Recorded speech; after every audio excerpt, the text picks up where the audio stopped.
नमस्कार। Learning YouTube channel में आप सभी का स्वागत है।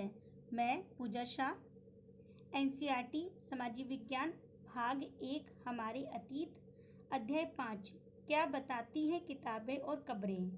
इससे पहले हम अध्याय 4 पढ़े थे, जिसमें आरंभिक नगर की मैं बात की थी, जिसके अंतर्गत पुराने भवन, हड़प्पा की कहानी और इन नगरों की विशेषता, भवन, नाले, सड़क, इन सब के बारे में बात की थी।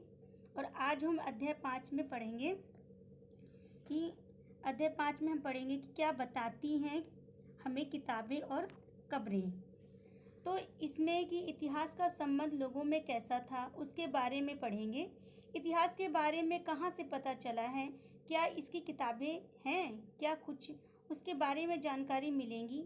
याद रखिए, जब एनसीईआरटी की बुक पढ़ते हैं तब इसमें से एक कहानी होती है, अब बाद में यही कहानी प्रेजेंट में काम आती हैं। अब प्रश्नों का निर्माण भी होते हैं, कई सारे एग्ज़ाम होते हैं, यूपीएससी, सीटेट, नेट। तो इसमें जितने भी एग्ज़ाम होते हैं, कहीं ना कहीं एनसीईआरटी की किताबों से ही प्रश्नों का निर्माण होता है। तो चलिए हम पाठ की ओर चलते हैं। तो यहाँ पे अध्याय 5 जो है, क्या बताती है हमें किताबें और कब्रें। यहाँ जो है, पहले पुस्तकालय में मेरी जो है ये एक तरह से ये लड़की है। और इसमें जैसे ही घंटी बजी, शिक्षक ने छात्रों को अपने साथ आने को कहा। आज वे पहली बार पुस्तकालय जा रही थी। मैरी ने देखा कि पुस्तकालय उसकी कक्षा से काफ़ी बड़ा था और वहाँ किताबों से भरे कई रैक थे। कोने में एक अलमारी थी जो मोटी मोटी किताबों से भरी थी। मैरी को एक अलमारी खोलने की कोशिश करते हुए देख शिक्षक ने कहा, उस अलमारी में अलग अलग धर्मों से जुड़ी हुई महत्वपूर्ण किताबें हैं। क्या तुम्हें मालूम है कि हमारे पास वेदों का भी एक संग्रह है। तो इसमें वेदों का एक संग्रह है। तो क्या आपको मालूम है, जो ये वेद है, वेद के बारे में आज हम जानकारी प्राप्त करेंगे। ये वेद है क्या, आखिर ये जो वेद है ये है क्या। यही दिमाग मैरी के दिमाग में भी चलता है और यही प्रश्न उसके दिमाग में भी उठता है कि आखिर जो ये पुस्तकालय की जो बात की जा रही है उसके संदर्भ में। फिर इसके बाद हम आगे चलते हैं। अब है यहाँ पे दुनिया के प्राचीनतम ग्रंथों के एक, यहाँ पे बात की जा रही है दुनिया के जो प्राचीनतम जो ग्रंथों में एक है। शायद तुमने वेदों के बारे में सुना होगा। वेद जो होते हैं वो 4 होते हैं, ऋग्वेद, सामवेद, यजुर्वेद और अथर्ववेद। तो ये जो वेद हैं, वेदों के बारे में बताया जा रहा है। सबसे पुराना वेद जो है वो है ऋग्वेद। सबसे पुराना वेद कौन सा है, वो है ऋग्वेद। और ये 350 साल पहले लिखी हुई मानी जाती है। ऋग्वेद में 1000 से ज़्यादा प्रार्थनाएं हैं। 1000 से ज़्यादा प्रार्थनाएं हैं जिन्हें सूक्त कहा गया है। सूक्त कहा गया है। और यहाँ पे सूक्त का जो मतलब होता है वो होता है कि उक्ति। सूक्त का मतलब यहाँ पे हम कह सकते हैं कि उक्ति कह सकते हैं, और जो बहुत ही अच्छा माना जाता है। और ये जो है ऋग्वेद में भी कहा गया है। फिर इसके बाद सूक्त का मतलब होता है अच्छी तरह से बोला गया। यहाँ पे इसका मतलब हुआ अच्छी तरह से बोला गया। ये विभिन्न देवी देवताओं की स्तुति में रचे गए हैं। इनमें से 3 देवता बहुत महत्वपूर्ण हैं। यहाँ पे बात की जा रही है, जो ये 3 देवता है, कौन है ये, अग्नि, इंद्र और सोम। ये जो है बहुत महत्वपूर्ण माने जाते हैं। यहाँ पे 3 देवता, जिसके एक खास 3 देवता, अग्नि आग के देवता है। अग्नि किसके हैं, आग के देवता है। इंद्र युद्ध के हैं देवता हैं। और सोम जो एक पौधा है। अक्सर सोम क्या मतलब समझते होंगे लोग कि एक देवता होंगे, लेकिन नहीं। सोम का मतलब यहाँ पे होता है, सोम का मतलब होता है कि एक तरह से यहाँ पे सोम का एक पौधा है। ये सोम जो एक तरह से क्या है, पौधा है। ये पौधा है जिससे एक खास पेयजल बनाया जाता था। सोम का एक पौधा है जो खास पेयजल बनाया जाता था। फिर इसके बाद ये वैदिक प्रथाओं की रचना ऋषियों ने की थी। वैदिक प्रथाओं जो उसकी रचना की थी ऋषियों ने की थी। आचार्य विद्यार्थियों को इन्हें अक्षरों, शब्दों और वाक्यों में बांटकर सस्वर पाठ द्वारा कंठस्थ करवाते थे। क्या करवाते थे, कंठस्थ करवाते थे। अधिकांश सूक्तों के रचयिता सीखने और सिखाने वाले पुरुष थे। सीखने और सिखाने वाले कौन थे, पुरुष थे। और प्रार्थनाओं की जो रचना महिलाओं ने भी की थी। ठीक है। फिर हम आगे बढ़ते हैं कि इसके अंदर क्या कहा गया पाठ में। हम बात करते हैं संस्कृत और अन्य भाषाएं। संस्कृत और अन्य भाषाएं जो कि बहुत ही महत्वपूर्ण माने जाते हैं और यहाँ से अक्सर प्रश्न पूछे जाते हैं। अक्सर ये सोचते होंगे कि 6th क्लास की जो किताबें हैं उसमें से तो कुछ भी नहीं इतना आता, लेकिन कहा जाएगा तो कि सबसे ज़्यादा जो प्रश्न निर्माण पूछे जाते हैं जो गहराई से, वो यहीं से पूछे जाते हैं, एनसीईआरटी के किताबों से ही। बात की जा रही है संस्कृत और भाषाएं। संस्कृत और भाषाएं की बात की जा रही है। संस्कृत जो भाषा है, भारोपीय। भारोपीय का मतलब क्या होता है? भारोपीय का मतलब होता है भारत और यूरोप। भारत और यूरोप होता है। और भाषा परिवार का क्या है? ये एक हिस्सा है। भारत की कई भाषाएं हैं, जैसे असमिया हो गई, गुजराती, हिंदी, कश्मीर, सिंधी, एशियाई भाषाएं जैसे फारसी, तथा यूरोप की बहुत सी भाषाएं जैसे अंग्रेजी, फ्रांसीसी, जर्मन, यूनानी, इतावली मतलब इटली कह सकते हैं, स्पेनिश आदि इसी परिवार से जुड़ी हुई है। उन्हें एक भाषा परिवार इसलिए कहा जाता है क्योंकि आरंभ में उनमें कई शब्द एक जैसे थे। उदाहरण के लिए मात्र मतलब संस्कृत जो माता की जो भाषा, मदर टोन जो होते हैं, हिंदी और मदर जैसे अंग्रेजी शब्द को देखो, ये हो गया। फिर यहाँ पे बताया जा रहा है क्या तुम्हें इनमें कोई समानता नजर आती है? जो ये शब्द ये जो बताया जा रहा है यहाँ पे, क्या इनमें जो कोई समानता नजर आती है, ये कहा जा रहा है। उसके बाद आगे बढ़ते हैं कि क्या तुम्हें इनमें कोई समानता नजर आती है? तो उपमहाद्वीप में दूसरे भाषा परिवारों की भी भाषाएं बोली जाती है। उदाहरण के लिए पूर्वोत्तर प्रदेशों में तिब्बत बर्मा परिवार की भाषाएं बोली जाती हैं। तमिल, तेलुगु, कन्नड़, मलयालम, द्रविड़ भाषा परिवार की भाषाएं हैं, जबकि झारखंड और मध्य भारत के कई हिस्सों में बोली जाने वाली भाषाएं ऑस्ट्रो एशियाई परिवार से जुड़ी हैं। ये भी बहुत महत्वपूर्ण है। अब उन भाषाओं की सूची बनाओ जिनके बारे में तुमने सुन रखा है, उनकी भाषा परिवारों को पहचानने की कोशिश करो। ये यहाँ पे पूछा गया है। उसके बाद आगे बढ़ते हैं। हम जिन किताबों को पढ़ते हैं वे लिखी और छपी हुई है। मतलब कहा जा रहा है यहाँ पे जो भी हम किताबों को पढ़ते हैं, जैसे कि यहाँ पे भी जो किताबें मैं आपके आगे प्रस्तुत की हूँ, तो ये भी क्या है, ये किताबें जो छपी हुई है। और जो पहले के जो क्या ऋग्वेद का उच्चारण किया जाता था, पहले ऋग्वेद का उच्चारण किया जाता था और श्रवण किया जाता था, सुना जाता था और पढ़ा जाता था। रचना के कई सदियों के बाद इसे पहली बार लिखा गया। इसे छापने का काम तो मुश्किल से 200 साल पहले हुआ। छापने की बात की जा रही है। अब आगे हम बढ़ते हैं कि जो इतिहासकार ऋग्वेद का अध्ययन कैसे करते थे। जो इतिहासकार थे वे ऋग्वेद का अध्ययन कैसे करते थे पहले, उसकी बात की जा रही है। इतिहासकार पुरातत्ववेताओं की तरह ही अतीत के बारे में जानकारी इकट्ठा करते थे, लेकिन भौतिक अवशेषों के अलावा वे लिखित स्रोतों का भी उपयोग करते थे। किसका करते थे? लिखित स्रोतों का भी उपयोग करते थे। चलो देखते हैं कि ऋग्वेद का अध्ययन कैसे हुआ, इसकी बात करते हैं। ऋग्वेद के कुछ सूक्त वार्तालाप के रूप में है, जैसे विश्वामित्र नामक ऋषि और देवियों के रूप में पूजित 2 नदियों। यहाँ पे 2 नदियों की बात की जा रही है, व्यास और सतलुज। व्यास और सतलुज के बीच यह संवाद कैसे मतलब कि एक ऐसे सूक्त का अंश है यहाँ पे, कैसे इनके बीच में वार्तालाप हुआ है। तो मैं आपको यहाँ पे ये बताऊंगी कि जो ये व्यास और जो सतलुज नदी के जो बारे में बताया जा रहा है। जो व्यास है, व्यास को क्या कहा जाता था पहले? कि विपाशा कहा जाता था। क्या कहा जाता था? विपाशा कहा जाता था पहले व्यास को।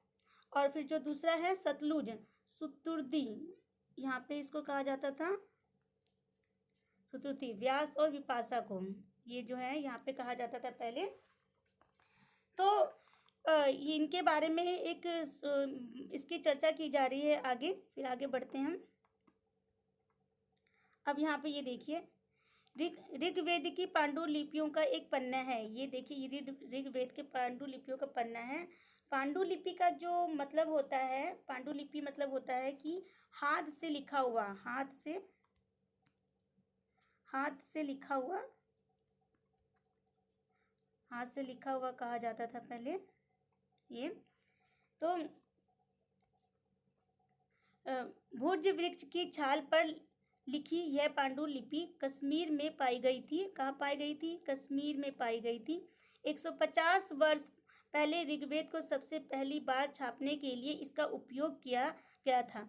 अच्छा, आप लोग भी ये देख सकते हैं जो लिखा हुआ, क्या आप लोग ये समझ पा रहे हैं कि इसमें क्या लिखा हुआ? नहीं, हम भी नहीं समझ पा रहे कि इसमें क्या लिखा हुआ है। इस तरह के जो पहले लिखे हुए थे। फिर इसके बाद इसमें बात करते हैं कि पांडुलिपि को देखकर अंग्रेजी अनुवाद तैयार हुआ है। यह पांडुलिपि पुणे महाराष्ट्र क्या कहते हैं, महाराष्ट्र के एक पुस्तकालय में सुरक्षित है। इसकी बात की जा रही थी। अब जो ये बात की जा रही है इसमें जो विश्वामित्र और नदियाँ, इनके बीच में क्या वार्तालाप हुआ था उसकी बात की जा रही है। चलिए इसकी ओर हम चलते हैं कि क्या बात हुई थी सुक्ति में, इसकी बात करते हैं। विश्वामित्र कहते हैं कि हे नदियों, अपने बछड़ों को चाटती हुई दो दमकती गायों की तरह दो फुर्तीले घोड़ों की चाल से पहाड़ों से नीचे आओ। उन नदियों की बात की जा रही है कि ये नदियाँ तुम जो है यहाँ से पहाड़ों के जो है नीचे की ओर आओ। इंद्र द्वारा दी हुई जो दो नदियाँ हैं, जैसे जो विपाशा सुतुर्दी मतलब व्यास और जो सतलुज हैं, उनकी बात की जा रही है नदियों की। इंद्र द्वारा दी हुई शक्ति से सुफुर्त तुम रथों की गति से सागर की ओर बह रही हो। तुम जल से परिपूर्ण हो तथा एक दूसरे से मिल जाना चाहती हो। फिर नदियाँ कहती है, जल से परिपूर्ण हम देवताओं के बनाए रास्ते पर चलती हैं। एक बार निकलने पर हमें रोका नहीं जा सकता। ऋषि, तुम हमसे प्रार्थना क्यों कर रहे हो? आज के ज़माने में क्या होता है कि जब हम प्रार्थना करते हैं, हम कहते हैं कि हे भगवान हमें धन दे दे, हे भगवान हमें अच्छी सी बुद्धि देना, हे भगवान हमें अच्छा सा संसाधन देना। हम अपनी आवश्यकताओं की पूर्ति के लिए प्रार्थना करते हैं, भगवान सब कुछ अच्छा हो, पूरा दिन अच्छा हो, तो इस तरह से। लेकिन पहले की कैसे प्रार्थना की जाती थी? उसके लिए प्रार्थना जो पहले की जाती थी, सभी की रक्षा के लिए प्रार्थना की जाती थी। और यहाँ पे जो क्या है, जो नदियाँ बताती हैं कि जल से परिपूर्ण हम देवताओं की बनाए रास्ते पर चलती हम, एक बार निकलने पर हमें रोका नहीं जा सकता। हे ऋषि, तुम हमसे प्रार्थना क्यों कर रहे हो? विश्वामित्र, हे बहनों, मुझ गायक की प्रार्थना सुनो। मैं रथों और गाड़ियों सहित बहुत दूर से आया हूँ। कृपया करके अपने जल को हमारे रथों और गाड़ियों की धुरियों के ऊपर न उठाओ ताकि हम आसानी से उसे पार कर सकें। फिर उसके आगे यहाँ पे है कि नदियाँ कहती है, हम तुम्हारी प्रार्थना सुनेंगे जिससे तुम सब सुरक्षित उस पार जा सको। इतिहासकार ये बताते हैं कि यह प्रार्थना उस क्षेत्र में रची गई होंगी जहाँ से ये नदियाँ बहती हैं। वे यह भी सुझाते हैं कि जिस समाज में ऋषि रहते थे वहाँ घोड़ों और गायों को बहुत महत्व दिया जाता था। किसको महत्व दिया जाता? घोड़ों और गाय को। घोड़े और गाय को बहुत महत्व दिया जाता था, इसलिए नदियों की तुलना घोड़ों और गाय से की जा रही है। नदियों की तुलना किससे जा रही है? घोड़ों से और गाय से की गई है। क्या तुम्हें लगता है कि रथ भी बहुत महत्वपूर्ण थे? क्या सच में पहले रथ बहुत महत्वपूर्ण थे? सच में रथ जो थे बहुत महत्वपूर्ण थे। अपने जवाब के लिए कारण बताओ। प्रार्थना की पंक्तियों को दोबारा पढ़कर यह बताओ कि उनमें परिवहन के लिए किन किन साधनों का उल्लेख है। अब यहाँ पे कहा जा रहा है कि ऋग्वेद की प्रार्थनाओं में अन्य दूसरी नदियों, खासकर सरस्वती, सिंधु, उसकी सहायक नदियों का भी जिक्र है। गंगा यमुना का उल्लेख सिर्फ एक बार ही हुआ है, यहाँ पे ये बताया जा रहा है। आगे बात करते हैं। अब देखिए यहाँ पे कहा जा रहा है मवेशी, घोड़े और रथ कितने महत्वपूर्ण थे। ये मवेशी, घोड़े और ये रथ ने उस समय ऋग्वेद में मवेशियों, बच्चों मतलब खासकर पुत्रों और घोड़ों की प्राप्ति के लिए प्रार्थना की जाती। किसके लिए? इन तीनों के लिए जो है बहुत ज़्यादा प्रार्थना की जाती थी। वही बात की जा रही है कि आज के दौर में क्या प्रार्थना की जाती है? धन के लिए, घर के लिए, परिवार के लिए, इस चीज़ के लिए प्रार्थना की जाती है। सुखी के लिए, संतान के लिए प्रार्थना की जाती है, शिक्षा के लिए। लेकिन उस समय क्या था? मवेशी के लिए प्रार्थना की जाती थी। मवेशी के लिए, घोड़े के लिए और रथ के लिए इसकी क्या की जाती थी? प्रार्थना की जाती थी। इसकी प्रार्थना की जाती थी। उसके बाद ऋग्वेद में मवेशियों, बच्चों और घोड़ों की प्राप्ति के लिए प्रार्थना की जाती थी। घोड़ों की लड़ाइयों में रथ खींचने काम में लाया जाता था। इन लड़ाइयों में मवेशी जीत कर लाए जाते थे। और लड़ाइयाँ जो है वैसे जमीन के लिए भी लड़ी जाती थी। किसके लिए? जमीन के लिए लड़ी जाती थी, जहाँ अच्छे चारागाह हो या जहाँ पर जो जैसे जल्दी तैयार हो जाने वाली फसलों को उपजाया जा सकता था। कुछ लड़ाइयाँ पानी के स्रोत लोगों को बंदी बनाने के लिए भी लड़ी जाती थी। युद्ध में जीते गए धन का कुछ भाग सरदार रख लेते थे तथा कुछ हिस्सा पुरोहित को दिया जाता था। शेष धन आम लोगों में बांट दिया जाता था। कुछ धन यज्ञ करने के लिए, यहाँ पे धन की बात की जा रही है, यज्ञ की आग में आहुति दी जाती थी। ये आहुतियाँ देवी देवताओं को दी जाती थी। घी, अनाज, कभी कभी जानवरों को आहुति भी दी जाती थी। ये हुई यहाँ पे मवेशी, घोड़ों और रथ की बात की गई। आगे चलते हैं। अब यहाँ पे कहा जा रहा है कि लोगों की विशेषता बनाने वाले शब्द हैं। लोगों की विशेषता बताने वाले शब्द की बात की जा रही है। लोगों का वर्गीकरण काम, भाषा, परिवार, समुदाय, निवास स्थान या सांस्कृतिक परंपराओं के आधार पर किया जाता था। ऋग्वेद में लोगों की जो विशेषता बताने वाले कुछ शब्दों को देखो। यहाँ पे क्या है? यहाँ पे ऐसे दो समूह जिनका वर्गीकरण काम के आधार पर किया गया है, काम के आधार पर किया जाता था। और पुरोहित, जिन्हें कभी कभी ब्राह्मण कहा जाता था, तरह तरह के यज्ञ और अनुष्ठान करते थे। दूसरे लोग थे वो राजा थे। ये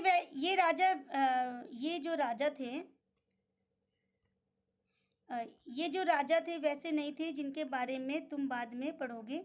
ये ना तो बड़ी राजधानियों और महलों में रहते थे, ना इनके पास सेना थी और ना ही ये कर वसूल करते थे। प्राय राजा मृत्यु के बाद उसका बेटा अपने आप ही शासक बन जाता था। इसकी बात की गई है।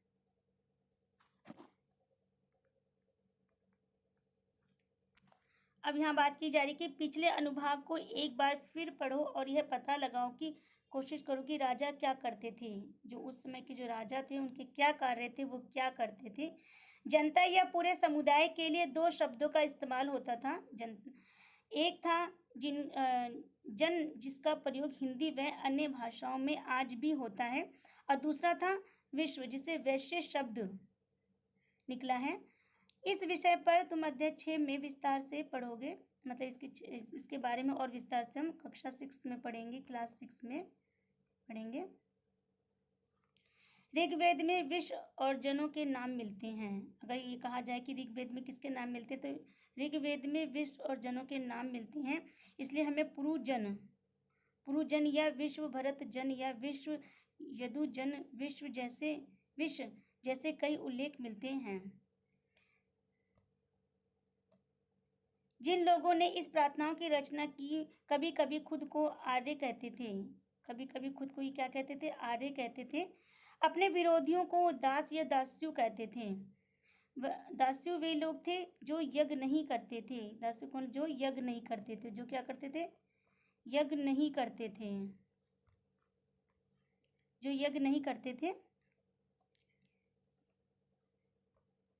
जिस युग में उपमहाद्वीप के उत्तर पश्चिम में ऋग्वेद की रचना हो रही थी, उस समय दूसरी जगहों पर एक अलग तरह का विकास हो रहा था।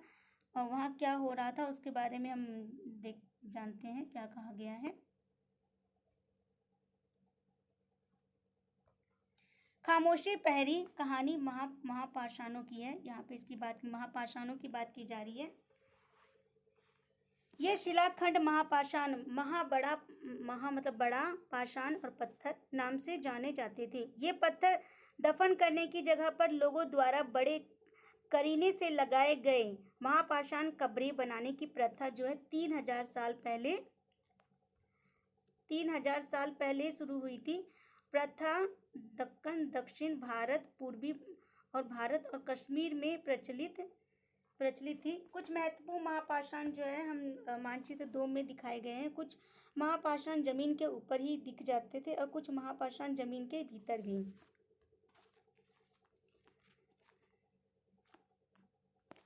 अब यहाँ पे जो है कई बार पुरातत्वविदों को गोलाकार सजाए हुए पत्थर मिले हैं। ये जो दिख रहे हैं यहाँ पे चित्र, ये फिर गोलाकार सजाए हुए पत्थर मिले।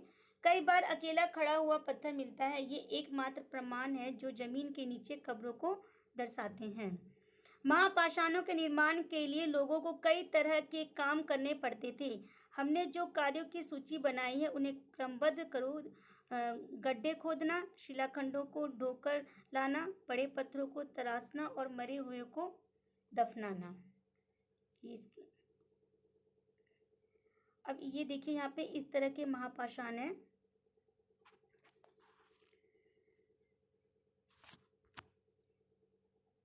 इस तरह के जो महापाषाण को ताबूत, शवाधान, सिमट कहा जाता है। यहाँ दिखाए गए जो सिमट में एक पोर्ट होल बड़ा सुराख है जो शायद पत्थरों से बने हुए कमरे में जाने का रास्ता है। इस कब्र में कुछ समानताएं मृतकों को खास किस्म के मिट्टी के बर्तनों के साथ दफनाया जाता था जिन्हें काले और लाल मिट्टी के बर्तनों के नाम से जाना जाता है। इनके साथ ही मिले हैं लोहे के औजार, घोड़े, कंकाल, सामान तथा पत्थर और सोने के गहने, ये सब है। फिर इसके बाद यहाँ पे कहा गया है कि क्या हड़प्पा के शहरों में लोहे का प्रयोग होता था, ये पूछा जा रहा है यहाँ पे क्वेश्चन। महापाषाण कब्रों से मिले लोहे के सामान है।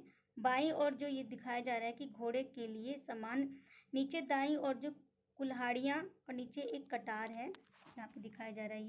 ये जो चित्र है ये जो यहाँ पे दिखाया जा रहा है ये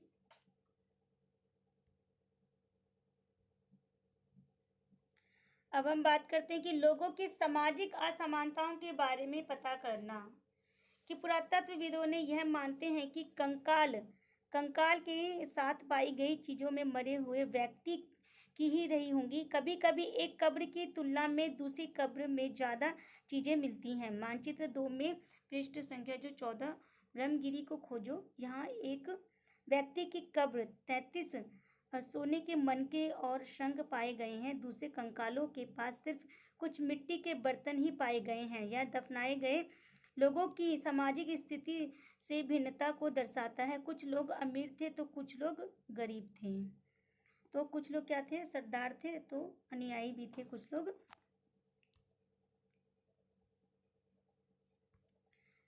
क्या कुछ कब्रगाहें खास परिवारों के लिए थी, ये यहाँ पे ये पूछा जा रहा है।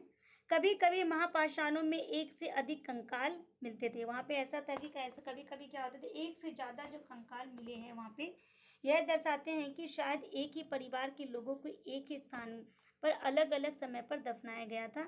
बाद में मरने वाले लोगों को पोर्ट होल रास्ते कब्रों में लाकर दफनाया जाता था। ऐसे स्थानों पर गोलाकार लगाए गए पत्थर या चट्टान चिन्हों का काम करते थे जहां लोग आवश्यकता अनुसार शवों को दफनाने दोबारा आ सकते थे। वहां पे लोग दोबारा आ सकते थे दफनाने के लिए। उसकी बात की जा रही है। इनाम गांव के एक विशिष्ट व्यक्ति की कब्र।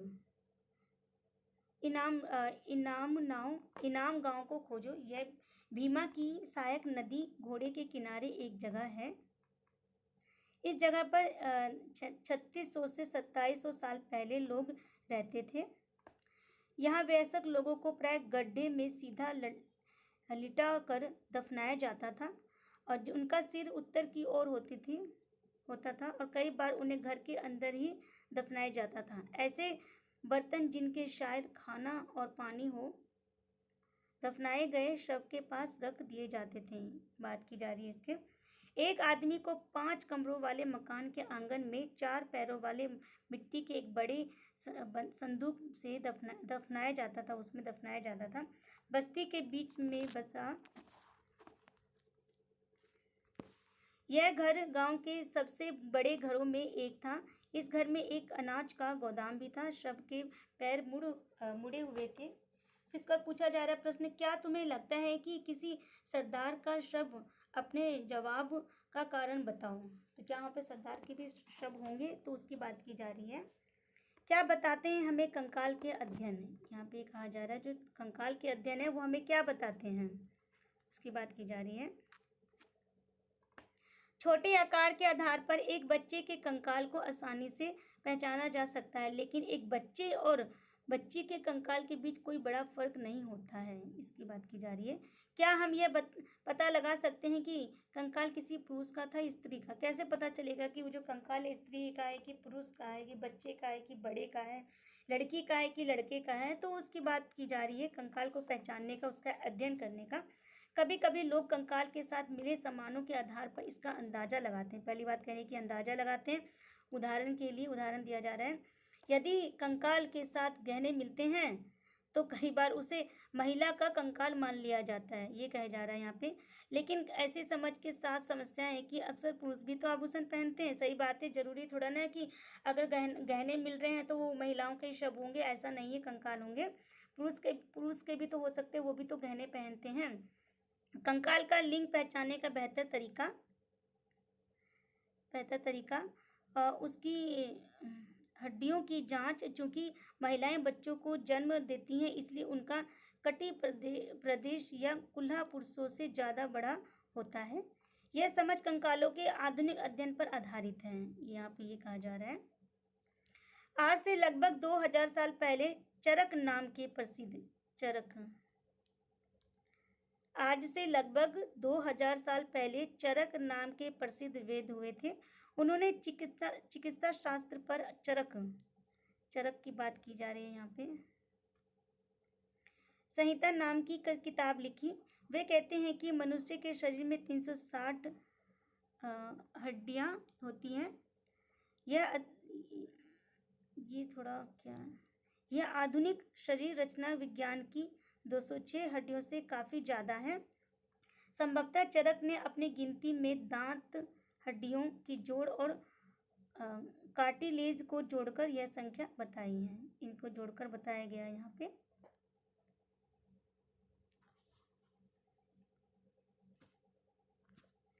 अब बात की जा रही है कि इनाम गांव के लोगों के काम और धंधे, जो उस समय के थे, उनके काम क्या थे, क्या काम करते थे और उनके क्या काम थे और क्या धंधे थे, उसकी बात की जा रही है। इनाम गांव में पुरातत्वविदों को गेहूं, जौ, चावल, दाल, बाजरा, मटर, तिल के बीज मिले। कई जानवरों की हड्डियां भी मिली वहाँ पे। कई हड्डियों पर काटने के निशान, यह अंदाजा होता है कि लोग उन्हें खाते होंगे। गाय, बैल, भैंस, बकरी, भेड़, कुत्ता, घोड़ा, गधा, सूअर, सांभर, चितकबरा, हिरन, कृष्ण मृग, करहा, नेवला, चिड़िया, घड़ियाल, कछुआ, केकड़ा और मछली की हड्डियां भी पाई गई हैं। ऐसे साक्ष्य मिले हैं कि बेर, आंवला, जामुन, खजूर, कई तरह की रसभरियां एकत्र की जाती थी। तो यहाँ पे ये बताया जा रहा है कि उस समय के लोग के काम धंधे क्या थे।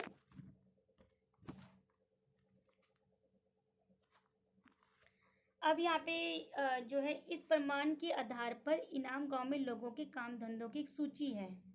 इस तरह से सूची बनाई गई थी वहाँ पे, जो वहाँ के जो लोग थे काम कैसे करते थे, उनकी क्या जो तरीके थे करने के, वो बताए गए।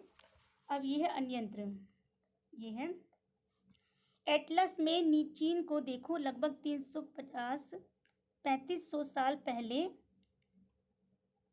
हम यहाँ की लेखन कला के सबसे पुराने उदाहरण देखते हैं। जो उदाहरण बताया गया, यह जानवरों की हड्डियों पर लिखा गया था। इन्हें भविष्यवाणी करने वाली हड्डियां कहा जाता है, क्योंकि यह मान्यता थी कि ये भविष्य बताती है कि राजा लोग लिपिकारों से इन हड्डियों पर सवाल लिखवाते थे। क्या करते थे वो लोग? लिपिकारों से सवाल लिखवाते थे। क्या वे युद्ध जीतेंगे? ऐसे प्रश्न है ये। क्या फसलें अच्छी होंगी? क्या उन्हें पुत्र होंगे? फिर इन हड्डियों को आग में डाल दिया जाता था। इन गर्मी में चटक कर दरारें पड़ जाती थी। भविष्यवक्ता इन दरारों को बड़े ध्यान से देखकर भविष्यवाणी करने की कोशिश करते थे। और जैसा कि शायद तुम भी सोच रहे होंगे कि भविष्यवक्ता कभी कभी गलती भी करते थे। जरूरी नहीं कि वो पूरा सही ही बताए, वो यहाँ पे ये बात कर रहे हैं। अब बात की जा रही कि ये जो राजा शहरों में महल बनाकर रहते थे, उन्होंने बेशुमार दौलत इकट्ठा कर कर ली थी, और जिनमें बड़े बड़े नक्काशी किए हुए कांसे बर्तन शामिल थे। क्या शामिल थे? कांसे और बर्तन। लेकिन वे लोहे का इस्तेमाल करना नहीं जानते थे उस समय। ऋग्वेद के राजा और इन राजाओं के बीच कोई एक इनके बीच में क्या फक्र था, मतलब क्या अंतर था, उसके बारे में फ़र्क क्या था। फिर यहाँ पे बात की जा रही कि कल्पना करो कि तुम 3000 वर्ष पहले के इनाम गांव में रहती हो।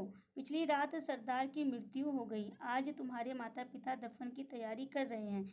यह बताते हुए कि सारे दृश्य का वर्णन करो कि अंतिम संस्कार के लिए कैसे भोजन तैयार किया जा रहा है। तुम्हें क्या लगता है कि खाने में क्या दिया जाएगा? वही कल्पना करने की बात कर सकते हैं, जैसे कि आप भी कल्पना कर सकते हैं कि उस समय की जो स्थिति था, उस समय का जो वर्णन था, उस समय के रहन सहन, खान पान, जो शव की बात की जा रही है, तो उस समय के जो जितने भी चीज़ें उसकी कल्पना की जा रही है। अब यहाँ पे जो है ये जो उपयोगी शब्द हैं, ये उपयोगी शब्द बहुत महत्वपूर्ण माने जाते हैं। जैसे वेद की बात की जा रही, 4 वेद होते हैं उसके, ऋग्वेद, सामवेद, यजुर्वेद, अथर्ववेद, उसकी बात की जा रही है। प्रार्थना की गई थी, उसकी बात, भाषा, रथ, यज्ञ, राजा, दास, महापाषाण, कब्र, कंकाल, लोहा। तो ये जो है पाठ के अंतर्गत आया था, उसी के ये जो बहुत उपयोगी शब्द हैं, ये इसकी बात की गई है।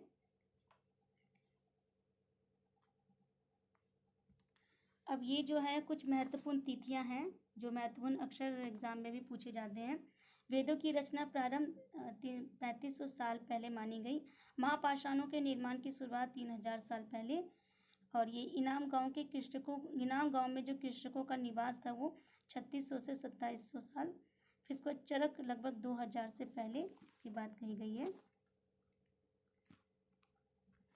अब यहाँ पे कहा जा रहा है कि आओ याद करें, इसके जो मिलान की बात की जा रही है, तो आप देखिए कि निम्नलिखित को सुमेल कीजिए। जो सूक्त है, सूक्त का जो मतलब होता है, इसका जो अर्थ हुआ, अगर मिलाने की बात की जा रही तो सूक्त का मतलब होता है अच्छी तरह से बोला गया। इसका मतलब क्या हुआ? अच्छी तरह से बोला गया, ये होगा इसका सूक्त का मतलब।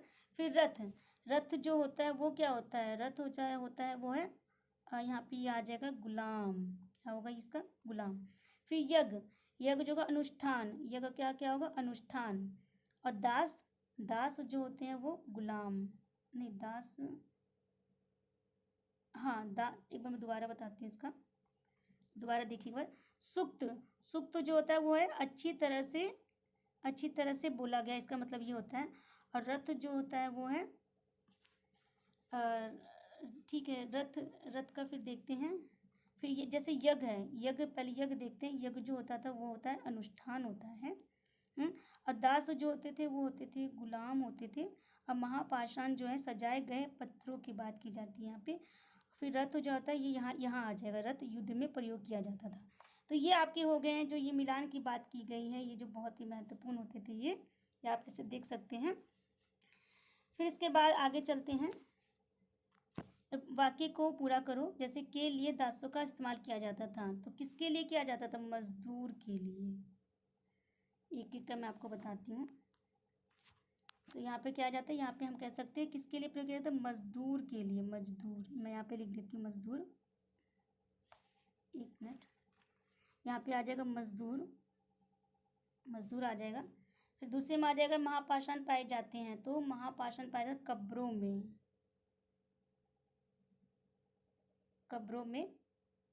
में आ जाएगा। फिर इसके बाद आ जाए जमीन पर गोलों में लगाए गए पत्थर या चट्टान के काम आते थे। यह है साइन पोस्ट, इसमें आ जाएगा साइन पोस्ट। ठीक है। अब आते पोर्टफोल का जो इस्तेमाल किया गया था वो के लिए होता था, प्रवेश के लिए होता था। किसके लिए होता था? प्रवेश के लिए होता था ये। और इनाम गांव के लोग खाते थे, क्या क्या खाते थे? इनाम गांव के लोग खाते थे, वो खाते थे अनाज खाते थे, फल खाते थे, थोड़ा लिखावट में थोड़ा सा हो रहा है ये। फल खाते थे और खाते थे मांस, ये मांस खाते थे ये इनाम गांव के लोग। ठीक है। अब इस तरह से आप प्रश्नों को हल कर सकते हैं ऐसे, जैसे मैंने अभी किया। अब उसके बाद ये और चर्चा करें तो हम ये चर्चा कर सकते हैं कि आज हम जो किताबें पढ़ते हैं ऋग्वेद से भिन्न कैसे हैं। बिल्कुल भिन्न है बहुत ज़्यादा। आज की जो किताबें हैं वो प्रिंट में है, वो लिखी हुई है, और ऋग्वेद की अलग ही क्या होती थी वहाँ पे। पुरातत्व कब्रों में दफनाए गए लोगों के बीच में सामाजिक अंतर का पता कैसे लगा सकते हैं, तो इस तरह से हम बात कर सकते हैं। तो इस प्रकार आप मेरे लर्निंग यूट्यूब चैनल से जुड़े रहने के लिए आप मेरे चैनल को सब्सक्राइब करें, लाइक करें, कमेंट बॉक्स करें। आप अपने सुझाव दीजिए कि मैं किस तरह से इसे मैं अध्ययन कर रही हूँ।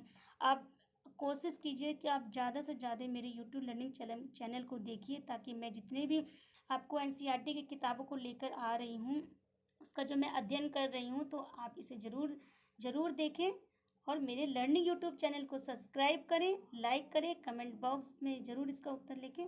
धन्यवाद।